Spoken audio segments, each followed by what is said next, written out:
तो कौन लोग थे जिन लोगों ने बाबा साहब को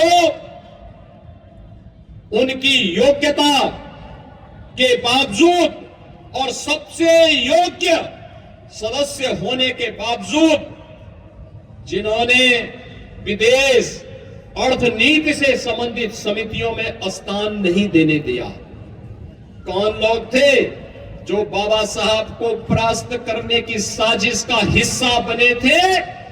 उन्हें 1970 में पद्म पुरस्कार से सम्मानित कर रहे थे। ये कोई और नहीं थे, ये वही कांग्रेस है जिसके आज के नेता कथित संविधान की प्रति लेकर के जनता को बेवकूफ बनाने का काम कर रहे हैं। ये वही कांग्रेस है जिसने बाबा साहब भीमराव अंबेडकर के द्वारा बनाए गए संविधान को समय समय पर अपमानित करने का काम किया। कौन नहीं जानता है बाबा साहब के द्वारा बनाए गए संविधान की प्रस्तावना को बदलने का काम कांग्रेस ने किया था। यानी प्रस्तावना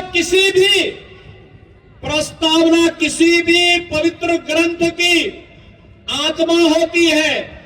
अगर मनुष्य की आत्मा निकल जाती है तो शरीर का क्या हाल होता है, और ऐसे ही किसी पवित्र ग्रंथ की प्रस्तावना के साथ छेड़छाड़ कर दिया जाए क्या हालत होते हैं। और ऐसे ही शरारत इमरजेंसी लागू करके संविधान का गला घोटने का काम देश के अंदर कांग्रेस ने किया था।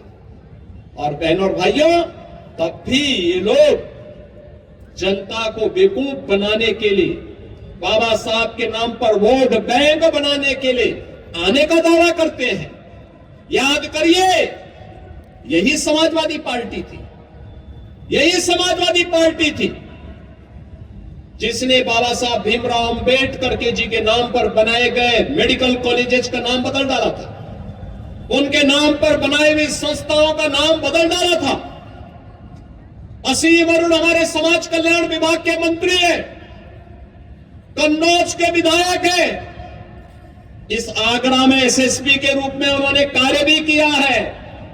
और जब इन्होंने मुझे जानकारी दी कि समाजवादी पार्टी ने पाप किया था, मैंने कहा उसी कन्नौज में जाकर के फिर से वहां के गवर्नमेंट मेडिकल कॉलेज का नामकरण बाबा साहब के नाम पर करेंगे। और बहनों और भाइयों, मुझे प्रसन्नता है कि हमारी सरकार ने बाबा साहब के नाम पर फिर से उस स्मारक, वहां पर उस मेडिकल कॉलेज का नामकरण किया। बाबा साहब का महापरिनिर्वाण 6 दिसंबर 1956 को हुआ था। कांग्रेस ने दिल्ली में बाबा साहब का स्मारक नहीं बनने दिया, नहीं बनने दिया। कांग्रेस जब भी आई स्मारक बनाने की मांग होती रही, लेकिन कांग्रेस ने कभी भी स्मारक नहीं बनने दिया। बाबा साहब को भारत रत्न नहीं देने दिया।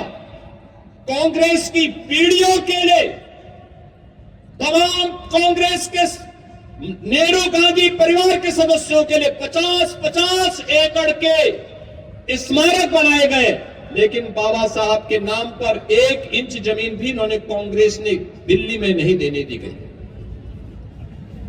बाबा साहब कुल के लिए भारत रत्न देने का काम तब हुआ जब श्रद्धेय अटल बिहारी वाजपेयी जी के द्वारा, भारतीय जनता पार्टी के द्वारा दिल्ली के अंदर सरकार को समर्थन किया जा रहा था। तब बाबा साहब को भारत रत्न से सम्मानित किया गया। जब बाबा साहब को दिल्ली में स्मारक बनना था, कांग्रेस व्यवधान डाल रही थी। भारतीय जनता पार्टी के सहयोग से बाबा साहब का दिल्ली में भव्य स्मारक बन पाया। बाबा साहब की जन्मभूमि मऊ मध्य प्रदेश हो, बाबा साहब के द्वारा उच्च शिक्षा इंग्लैंड के जिस भवन में ली गई थी, इंग्लैंड के उस भवन को बाबा साहब के स्मारक के साथ साथ भारत से जाने वाले अनुसूचित जाति जनजाति के छात्रों के लिए उच्च शिक्षा का अध्ययन का केंद्र बनाने और स्कॉलरशिप की व्यवस्था ये प्रधानमंत्री मोदी जी